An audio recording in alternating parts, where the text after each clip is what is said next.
హన్మకొండ జిల్లా కమలాపూర్ మండల కేంద్రంలోని కస్తూర్బా గాంధీ బాలికల విద్యాలయంలో నిన్న సాయంత్రం కొండ చిల్వ కలకలం సృష్టించింది.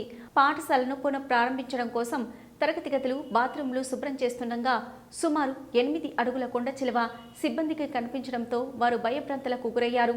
దీంతో పాఠశాల ప్రిన్సిపల్ అర్చన అటవీ శాఖ అధికారులకు సమాచారం అందించగా కొండ చిల్వను తీసుకెళ్లి అటవీ ప్రాంతంలో వదిలేసినట్లు తెలిపారు. మధ్యాహ్నం 12 గంటల ప్రాంతంలో కస్తూర్బా గాంధీ బాలికా విద్యాలయం కమలాపూర్ గూడూరు శివార్లో గల హాస్టల్లోకి న్యూ బిల్డింగ్ టాయిలెట్స్లోకి కొండ చిల్వ రావడం జరిగింది. స్కూల్ రీఓపెన్ సందర్భంగా నిన్న పాఠశాల ప్రెమిసెస్ అన్నీ క్లీన్ చేస్తున్న సందర్భంలో నిన్న స్వీపర్ కొండ చిల్వ చూసి మాకు ఇన్ఫర్మేషన్ ఇచ్చింది. నేను అందుబాటులో ఉండడం జరిగింది. ఆ సమయంలో అప్పుడు వెంబటే అటవీ శాఖ అధికారులకు సమాచారం ఇవ్వగా అటవీ శాఖ సిబ్బంది మరియు జూ పార్క్ వాళ్ళు వెంబటే రెస్పాండ్ అయ్యి ఆ కొండ చిల్వను పట్టి తీసుకెళ్ళడం జరిగింది.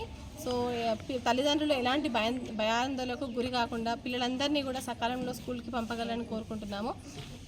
మా పాఠశాల అంతా కూడా క్లీన్ చేయడం జరిగింది. ఇప్పుడు ప్రజెంట్ ఎట్లాంటి అంటువార్డ్స్ ఇన్సిడెంట్ జరగకుండా చూసుకుంటాము.